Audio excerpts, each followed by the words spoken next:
तो दोस्तों कैसे हैं आप? तो शुरू करते हैं आज अपने एग्जाम गाइड एनालिसिस क्वेश्चन में।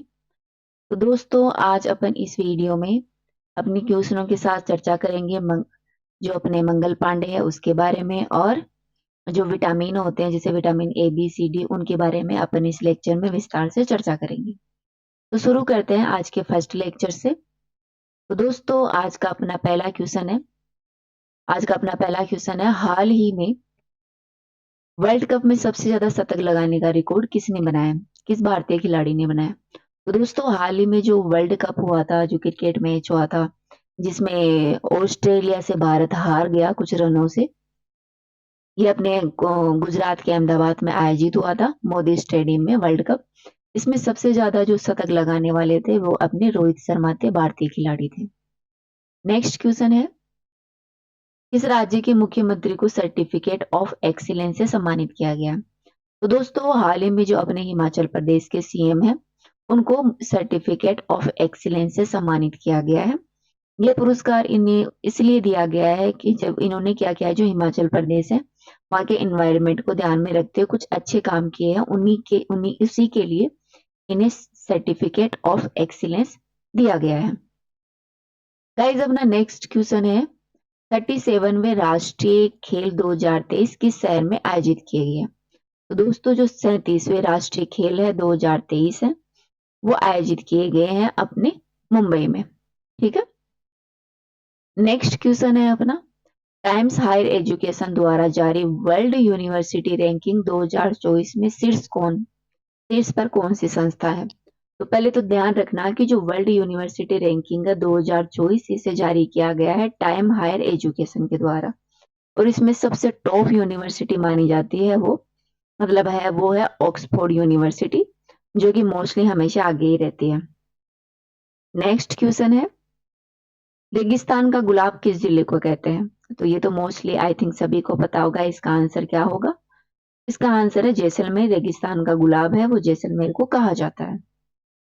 दोस्तों नेक्स्ट क्वेश्चन है, doctor Baba Saheb Ambedkar national social science institute कहाँ है, अर्थात राष्ट्रीय विज्ञान सामाजिक विज्ञान संस्थान कहाँ स्थित है? दोस्तों ये मध्य प्रदेश के महू जिले में लोकेटेड है। नेक्स्ट क्वेश्चन है, मंगल पांडे ने किस सैनिक छावनी में विद्रोह किया था? तो दोस्तों मंगल पांडे ने जो 1857 की क्रांति है उसकी शुरुआत करने वाले पहले जो सैनिक थे वो मंगल पांडे थे। इन्होंने बैरकपुर छावनी से विद्रोह की शुरुआत की थी। बात कर लेते हैं मंगल पांडे के बारे में। तो दोस्तों मंगल पांडे हैं वो भारतीय स्वतंत्रता सेनानी थे, जिन्होंने 1857 में भारत के प्रथम जो प्रथम 1857 का जो विद्रोह हुआ था, जिसे भारत का प्रथम स्वाधीनता संग्राम माना जाता है, में एक महत्वपूर्ण भूमिका निभाई थी। दोस्तों Mangal Pandey east India company की जो 34वीं बंगाल जो इन्फेंट्री बटालियन थे उसके एक प्रमुख सिपाही थे। इन्होंने तत्कालीन अंग्रेजी शासन व्यवस्था ने इनको बागी का आधार, जब ये इन्होंने जो ब्रिटिश के खिलाफ आवाज उठाई तो इनको बागी करार दिया अंग्रेजों ने। हालांकि जो हिंदुस्तानी लोग थे इन्होंने इसको आजादी की लड़ाई के रूप में मानकर इन्हें सम्मानित किया। दोस्तों भारत के स्वाधीनता संग्राम में इनकी महत्वपूर्ण भूमिका को लेकर भारत सरकार ने 1984 में एक डाक टिकट जारी किया था इनके लिए, ताकि इनकी महत्वपूर्ण योगदान को जाना जा सके, इसलिए। ठीक है। दोस्तों इनके जीवन परिचय की बात करें तो मंगल पांडे का जन्म है वो अपने उत्तर प्रदेश के जो बलिया जिले हैं उसमें एक छोटा सा गांव है नगवा गांव। कौन सा? नगवा गांव है, वहां पर इनका जन्म हुआ था, और ये ब्राह्मण परिवार से बिलोंग करते थे। इनके पिता का नाम दिवाकर पांडे था। दोस्तों ब्राह्मण होने के कारण मंगल पांडे का जन्म 1849 में 22 वर्ष की उम्र में ही इनको ईस्ट इंडिया कंपनी में शामिल कर लिया गया था। अर्थात ये ब्राह्मण थे, इस वजह से 22 वर्ष की उम्र में इन्होंने ईस्ट इंडिया की कंपनी की जो सेना थी उनको ज्वाइन कर लिया था। तथा बंगाल नेटिव बटालियन की इन्फेंट्री जो 34वीं बटालियन थी उसमें ये भर्ती हो गए थे। इसमें सबसे ज्यादा सैनिक थे वो ब्राह्मण समाज से बिलोंग करते थे। जो बंगाल नेटिव बटालियन थी उसमें सबसे ज्यादा सैनिक थे वो बंगाल के, वो ब्राह्मण जाति के थे। ठीक है। दोस्तों मंगल पांडे के 1857 के विद्रोह में योगदान की बात करें तो विद्रोह का जो प्रारंभ है 1857 का विद्रोह हुआ था, वो एक तत्कालिक कारण माना जाता है बंदूक को। दोस्तों क्या था कि उस समय एक बंदूक थी एनफील्ड बंदूक, जो कि सैनिकों को दी गई थी। यह बंदूक जो पुरानी बंदूक थी ब्राउन बेस की ज्यादा मुकाबले शक्तिशाली थी और सीधा टारगेट करती थी। ठीक है, यह नई बंदूक थी वो आधुनिक प्रणाली से लैस थी, अर्थात प्रिक्रिप्शन कैप उस पर लगा हुआ था, परंतु इसमें जो गोली भरने की प्रक्रिया थी वो पुरानी ही चली आ रही थी। दोस्तों इस नई एनफील्ड बंदूक में क्या होता था कि कारतूस को दांतों से काट कर खोलना पड़ता था और उसे भरे हुए बारूद को बंदूक की नली में भरकर कारतूस में डालना पड़ता था। ठीक है दोस्तों, कारतूस का जो बाहरी आवरण था वो चर्बी का होता था। वो चर्बी का इसलिए रखा गया था ताकि जो पानी की सीलन होती है उससे उस कारतूस को, जो इसमें बारूद होता था, उसको बचाया जा सके। गाइस सिपाहियों के बीच अफवाह फैल चुकी थी कि जो कारतूस है उसमें जो चर्बी का प्रयोग किया गया उसमें सुअर के मांस और गाय का मांस का प्रयोग किया गया। इससे क्या हुआ कि जब सिपाहियों में यह भावना फैली और वो ब्राह्मण जाति से बिलोंग करते थे, तो जब सुअर के और चर्बी के मांस की अफवाह फैली तो हिंदू मुस्लिम लोगों के बीच में एक विद्रोह की भावना उत्पन्न हो गई। दोस्तों 29 मार्च 1857 को बैरकपुर छावनी में, जो बैरकपुर परेड का मैदान था, कलकत्ता के निकट था, ये कलकत्ता के पास अपने वेस्ट बंगाल में लोकेटेड था। वहां पर मंगल पांडे की जो रेजिमेंट थी उसके अफसर थे बाग पर इन्होंने हमला कर दिया। अर्थात मंगल पांडे ने जो बंगाल रेजिमेंट की जो अफसर थे बाग, उन पर हमला कर दिया 29 मार्च 1857 को बैरकपुर छावनी में, जिसे 1857 का पहला जो बिगुल बचाया था वो मंगल पांडे ने ही बचाया था। इस कारण 6 अप्रैल 1857 को मंगल पांडे का कोर्ट मार्शल कर दिया गया और उन्हें 8 अप्रैल 1857 को फांसी दे दी गई। तो ये महत्वपूर्ण योगदान रहा मंगल पांडे का। अब नेक्स्ट क्वेश्चन की चर्चा करते हैं। तत्व बोधिनी सभा के संस्थापक कौन है? तो आप जानते हैं तत्व बोधिनी सभा की स्थापना किसने की थी? गाइस तत्व बोधिनी सभा की स्थापना है वो अपने देवेंद्र नाथ टैगोर ने की थी। दोस्तों बात करते हैं तत्व बोधिनी सभा के बारे में। तो तत्व बोधिनी सभा है, इसकी स्थापना 6 अक्टूबर 1839 में कलकत्ता में की गई थी। ठीक है, किसने की थी? देवेंद्र नाथ टैगोर ने, जिसे तत्व रंजनी सभा के नाम से भी जाना जाता है। एग्जाम में पूछ लिया जाता है कि इसके संस्थापक कौन है? देवेंद्र नाथ टैगोर। इसकी स्थापना कब हुई थी? इसकी स्थापना हुई थी 6 अक्टूबर 1839 में। ये कहाँ स्थित है? ये कलकत्ता में स्थित था, साथ ही इसकी स्थापना कलकत्ता में की गई थी, जिसे तत्व रंजनी सभा के नाम से भी जाना जाता है। दोस्तों तत्व बोधिनी सभा को ब्राह्मण समाज था उसका बिखरा हुआ रूप माना जाता है। गाइस इसका गठन उपनिषदों वेदों के आधार पर किया गया था। ठीक है, इसमें हिंदू धर्म को तर्क संगत बनाने तथा मानवतावादी रूप को बढ़ावा देने के उद्देश्य से किया गया था। ठीक है दोस्तों, तत्वबोधिनी सभा ने तर्क संगत दृष्टिकोण के साथ भारत के गौरवशाली अतीत का एक व्यवस्थित अध्ययन किया, साथ ही उन्हें बंगाल के बुद्धिजीवियों के बीच में फैलाने का काम किया। दोस्तों तत्वबोधिनी सभा ने अपनी मासिक पत्रिका का प्रकाशन किया था जिसका नाम था तत्वबोधिनी पत्रिका। तो ध्यान रखना तत्वबोधिनी सभा है, तत्वरंजनी सभा है, उसकी कौन सी पत्रिका है? उसकी पत्रिका उसी के नाम पर है, तत्वबोधिनी पत्रिका, जो कि सामाजिक जो कार्यक्रम होते थे सामाजिक कल्याण के, उनका ये प्रचार प्रसार करती थी। दोस्तों इसके प्रमुख सदस्यों की बात की जाए कि तत्वबोधिनी सभा में कौन कौन शामिल थे, ये एग्जाम में पूछ लिया जाता है कि इनमें से कौन से लोग तत्वबोधिनी सभा में शामिल थे। तो इसमें आते हैं पंडित ईश्वर चंद्र विद्यासागर, राजेंद्र लाल मित्र, पीवी चंद्र मित्र, कृष्ण कुमार दत्ता, तारा चंद्र चक्रवर्ती तथा समाज के जो अन्य कुलीन वर्ग के लोग थे वो सभी इसमें शामिल थे। नेक्स्ट क्वेश्चन है, किस विटामिन की कमी से बच्चों की अंगों की हड्डियां हैं वो मुड़ जाती है? तो दोस्तों विटामिन डी की कमी से जो हड्डियां हैं वो मुड़ जाती हैं। विटामिन डी होता है वो अपनी हड्डियों के लिए बहुत ही अच्छा होता है। तो अपन विटामिन के बारे का जो विटामिन है इस क्वेश्चन के साथ उस टॉपिक को भी इस लेक्चर में पूरा कर लेते हैं। तो दोस्तों विटामिन होता क्या है? विटामिन ऐसे कार्बनिक यौगिक होते हैं जो हमारे शरीर में चाहे कम मात्रा में ही सही परंतु हमारे शरीर में उचित कामकाज के लिए बहुत आवश्यक होते हैं। दोस्तों इन्हें अपन भोजन से प्राप्त करते हैं। हमारा शरीर खुद विटामिन नहीं बनाता और बनाता भी है तो वो बहुत कम मात्रा में बनाता है। दोस्तों ध्यान रखना है कि जो अपने आंत के बैक्टीरिया होते हैं वो कुछ मात्रा में जो आवश्यक विटामिन होते हैं, जो हमारे शरीर के लिए बहुत इंपॉर्टेंट होते हैं, कुछ कुछ बनाते हैं। इसके अलावा मोस्टली विटामिन होते हैं वो अपन भोजन के माध्यम से, जो अपना आहार होता है उसके माध्यम से ग्रहण करते हैं। ठीक है। तो हर जीव जंतु में अलग अलग प्रकार के विटामिन होते हैं। जैसे कि मनुष्य में विटामिन सी नहीं बन सकता, अतः मनुष्य कुछ विटामिन बना सकता है लेकिन वो सी विटामिन नहीं बना सकता, इसे हम सिर्फ भोजन के माध्यम से ही ले सकते हैं। लेकिन जो जैसे कुछ जानवर होते हैं, जैसे कुत्ता, जैसे डॉग होता है, वो अपने शरीर से खुद विटामिन सी बना सकता है। ठीक है दोस्तों, विटामिन मुख्य रूप से दो प्रकार के होते हैं। एक तो वसा में घुलनशील विटामिन होते हैं, अर्थात जो फैट होता है उसमें घुल जाते हैं, और एक होता है पानी में घुलने वाले। तो सबसे पहले अपन चर्चा करते हैं, जो फैट होता है, वसा होती है, उसमें कौन से विटामिन घुल सकते हैं। तो गाइस, जो वसा में घुलनशील विटामिन होते हैं वो वसा और तेल में तो घुल जाते हैं लेकिन पानी में नहीं घुल पाते हैं। ठीक है। इसमें आता है विटामिन ए, डी, ई के। ठीक है। ये ध्यान रखना, पूछ लिया जाता है एग्जाम में कि कौन से विटामिन है वो वसा में घुलनशील होते हैं। तो विटामिन ए, डी, ई के, ए, डी, ई के। ठीक है। ये ध्यान रखना, ए, डी, ई के विटामिन है वो वसा में फैट में घुलनशील होते हैं। दोस्तों, ये यकृत और वसा के जो भंडार होते हैं, जो उत्तक होते हैं, उनमें मुख्य रूप से जमा होते हैं। कई वसा में घुलनशील विटामिन केवल प्रोटीन के अनुरक्षण के तहत शरीर में यात्रा करते हैं, जो वाहक के रूप में कार्य करते हैं। गाइस, जो ये जो फैट सोल्यूबल विटामिन होते हैं, जो कि हमारे शरीर में आसानी से संग्रहित किए जा सकते हैं, ये फैटी ऊतकों में संग्रहित होते हैं। साथ ही फैटी जो ये विटामिन होते हैं, ये हमारे शरीर के अंदर बहुत दिनों तक या बहुत महीनों तक भी रह सकते हैं। ठीक है। क्योंकि ये ऊतकों में जमे होते हैं, वहां पर इनको संग्रहित कर लिया जाता है, तो बहुत दिनों तक और महीनों तक ये हमारे शरीर में बने रहते हैं। अब बात करते हैं पानी में घुलनशील विटामिन के बारे में।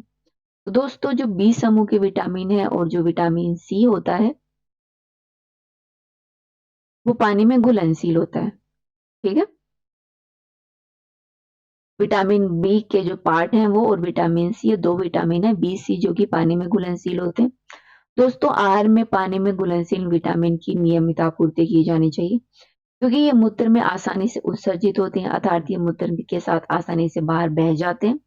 तो विटामिन जो B12 है उसको छोड़कर ये निकल जाते हैं, इसलिए इनको लेने की मात्रा, इनकी मात्रा अपन को ज्यादा लेनी चाहिए।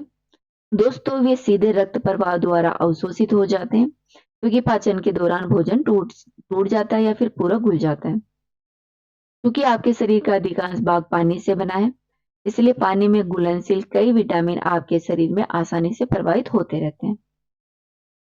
दोस्तों, आपकी किडनी लगातार पानी में घुलनशील विटामिन के स्तर को नियंत्रित करती है, और इसके अतिरिक्त विटामिन को आपके मूत्र के माध्यम से शरीर से बाहर भी निकाल देती है। तो किडनी का बहुत बड़ा रोल होता है इसमें, विटामिन जो पानी में घुलने वाले विटामिन होते हैं उनके लिए। गाइस, वाटर सोल्यूबल विटामिन संग्रहित नहीं किए जा सकते, ये हमारे शरीर में ज्यादा देर तक नहीं रहते, क्योंकि ये मूत्र के माध्यम से निकल जाते हैं। और जो वसा में घुलनशील विटामिन होते हैं वो उत्तकों के रूप में हमारे शरीर में संग्रहित होते हैं। ठीक है। अब बात कर लेते हैं विटामिन की कमी से होने वाले कौन कौन से रोग है। ये स्लाइड है, ये बहुत इंपॉर्टेंट है, यहाँ से क्वेश्चन पूछ लिया जाता है। तो विटामिन ए की कमी से रतौंधी होता है, बी की कमी से बेरी बेरी होता है, B2 की कमी से होता है एरी सॉरी एरिबोफ्लेव वेनोसिस। ठीक है। वेनोसिस होता है, एरिबोफ्लेव वेनेसिस रोग होता है। विटामिन B3 से पेलाग्रा हो जाता है। विटामिन B5 की कमी से पेरिस्टेसिया हो जाता है। विटामिन B6 की कमी से एनीमिया होता है। विटामिन B7 की कमी से त्वचा रोग, जो आंत रोग होते हैं, वो हो जाते हैं। विटामिन 9 और 12 की कमी से हो जाता है मेगालोब्लास्टिक एनीमिया हो जाता है। विटामिन सी की कमी से स्कर्वी और मसूड़ों में सूजन आ जाती है। विटामिन डी की कमी से हो जाता है रिकेटस और ऑस्ट्रेलियोमेशिया हो जाता है। तथा दोस्तों, विटामिन ई की कमी से जो उनमें प्रजनन क्षमता कम हो जाती है महिलाओं में, और विटामिन के की कमी से जो रक्त का थक्का जमता है वो जमना कम हो जाता है। दोस्तों, ये देख सकते हैं आप ये स्लाइड, कौन से क्षेत्र में कौन सा विटामिन पाया जाता है। अब अपन देख लेते हैं विस्तार से कि कौन सा विटामिन कहाँ पाया जाता है, इनकी क्या भूमिका होती है और इनसे कौन सा रोग हो जाता है। तो इन स्लाइड के माध्यम से अपने पूरे विटामिन सामने आ जाते हैं। तो दोस्तों विटामिन ए है उसके मुख्य स्रोत है, अर्थात विटामिन ए कहाँ मिलता है? वो मिलता है अपन को दूध, मक्खन, गहरे रंग के जो सब्जियां होती हैं उनमें। दोस्तों शरीर पीले रंग और हरे रंग के जो फल होते हैं, सब्जियां होती हैं, उनमें जो मौजूद होता है पिगमेंट, कैरोटीन, इनको विटामिन ए में बदल देता है। ये इसकी महत्वपूर्ण भूमिका यह होती है, यह आंखों की रेटिना, शरीर की झिल्लियों और फेफड़ों के अस्तर तथा पाचन तंत्र प्रणाली के लिए आवश्यक होती है। गाइस, विटामिन ए की कमी से रतौंधी रोग हो जाता है, साथ ही केराटोमलेशिया रोग हो जाता है और एक हो जाता है हाइपर केराटोसिस, इससे रोग हो जाते हैं। दोस्तों थायमीन होता है उसे विटामिन बी1 भी कहते हैं। ठीक है, ये साबुत अनाज, आटा, दालें, मावा और मटर की जो फलियां होती हैं उनमें मुख्य रूप से पाया जाता है। दोस्तों यह कार्बोहाइड्रेट के ज्वलनशील को सुनिश्चित करता है और इसकी कमी से बेरी बेरी हो जाता है, अर्थात थायमीन की कमी से जो रोग होता है वो बेरी बेरी रोग होता है। फिर आता है विटामिन बी2 जिसे राइबोफ्लेविन भी कहते हैं। क्या कहते हैं? राइबोफ्लेविन भी कहते हैं विटामिन बी1 बी2 को। यह दूध, पनीर, केला, खजूर, मशरूम, अंगूर, आम और मटर में मुख्य रूप से पाया जाता है। दोस्तों इसकी भूमिका यह होती है कि यह ऊर्जा रिलीज करता है और रख रखाव के लिए सभी कोशिकाओं के लिए यह अपनी आवश्यकता महत्वपूर्ण रखता है। ठीक है, तत् कोशिकाओं का जो रख रखाव होते हैं उसके लिए विटामिन बी2 बहुत जरूरी है। यह क्या करता है? इसकी कमी होने से व्यक्ति की धीमे रूप से वृद्धि होती है और उसकी आंखें हमेशा दुखती रहती हैं। फिर आता है विटामिन बी3। दोस्तों विटामिन बी3 है वो अपने साबुत अनाज, आटा और एयरचीन अन्न में मिलता है। इसकी भूमिका यह होती है कि यह ऊर्जा रिलीज करता है और रख रखाव के लिए सभी कोशिकाओं के लिए आवश्यक होता है। ठीक है, विटामिन बी3 को नियासिन के नाम से भी जाना जाता है। ठीक है, फिर आता है पेरिडिक्शन विटामिन बी। ठीक है, ये साबुत अनाज और दूध में मिलता है। यह मुख्य रूप से रक्त कोशिकाओं, तंत्रिका को उचित रूप से काम करने के लिए जरूरी होता है। फिर आता है एक अपना पेंटोथेनिक अम्ल। दोस्तों पेंटोथेनिक अम्ल होता है वो गिरीदार फल और साबुत अनाजों में मुख्य रूप से पाया जाता है, जो कि ऊर्जा पैदा करने के लिए सभी कोशिकाओं को जरूरी होते हैं, अर्थात ऊर्जा उत्पन्न करने के लिए कोशिकाओं की जरूरत होती है पेंटाथेनिक अम्ल। फिर आता है विटामिन बी, जो कि दूध से बनने वाले उत्पादों में मुख्य रूप से मिलता है। दोस्तों ये जो अपनी जो लाल रक्त कोशिकाएं होती हैं, लाल रक्त कोशिकाओं के अस्थि मज्जा उत्पादन के साथ साथ तंत्रिका तंत्र के लिए भी यह आवश्यक होता है। दोस्तों फोलिक अम्ल होता है वो ताजी सब्जियों में पाया जाता है। ये जो लाल रक्त कोशिकाओं के निर्माण के लिए आवश्यक होता है। विटामिन सी है, ये मुख्य रूप से जो रसदार फल होते हैं जैसे टमाटर, कच्ची गोभी, आलू, स्ट्रॉबेरी अर्थात जो खट्टे फल होते हैं उनमें मुख्य रूप से विटामिन सी पाया जाता है। यह मुख्य रूप से अपनी हड्डियों, दांतों और ऊतकों के लिए बहुत ही आवश्यक होता है। फिर आता है विटामिन डी। दोस्तों विटामिन डी है वो दूध से बनने वाले उत्पादों और जो धूप होती है, बाहर जो धूप अपन सेकते हैं उससे भी विटामिन डी अपन को मिलता है। यह रक्त में कैल्शियम का स्तर बनाए रखता है तथा हड्डियों की वृद्धि के लिए, संवर्धन के लिए बहुत आवश्यक है। ठीक है, तो कैल्शियम के लिए और हड्डियों के रख रखाव के लिए विटामिन डी महत्वपूर्ण होता है। दोस्तों इसकी कमी से रिकेटिस हो जाता है, इसके अलावा ओस्टेलियोमेलाइया रोग इसकी कमी से हो जाता है। फिर आता है विटामिन ई। दोस्तों विटामिन ई जो मुख्य स्रोत है वो आलू, कद्दू, अमरूद, आम, दूध, मेवे, बीज आदि में पाया जाता है। विटामिन ए की कमी से हृदय संबंधी रोग हो जाते हैं। हृदय में जो हृदय से रिलेटेड जो बीमारियां हो जाती हैं वो बढ़ जाती हैं। साथ ही हिमोलिसिस रोग हो जाता है और महिलाओं में बांझपन की शिकायत भी इस विटामिन की कमी से देखी गई है। दोस्तों विटामिन के होता है उसकी वजह से नक्सीर जो नामक बीमारी होती है जो बच्चों में मुख्य रूप से होती है, यह बीमारी जिसके कारण बच्चों के नाक से खून आने लगता है उसे नक्सीर कहते हैं। यह मुख्य रूप से विटामिन के की कमी से होती है। इसकी पूर्ति करता है टमाटर, ब्रोकली, चेस्टनट, काजू, बीफ, भेड़ का बच्चा, आम, अंगूर आदि जो होते हैं, इससे इसकी कमी को पूरा किया जा सकता है। दोस्तों ये आंसर स्लाइड दे रखी है, आप यहाँ से आंसर मिला सकते हैं। इस वीडियो में इतना ही। Thank you. कल फिर मिलते हैं अगेन। Thank you.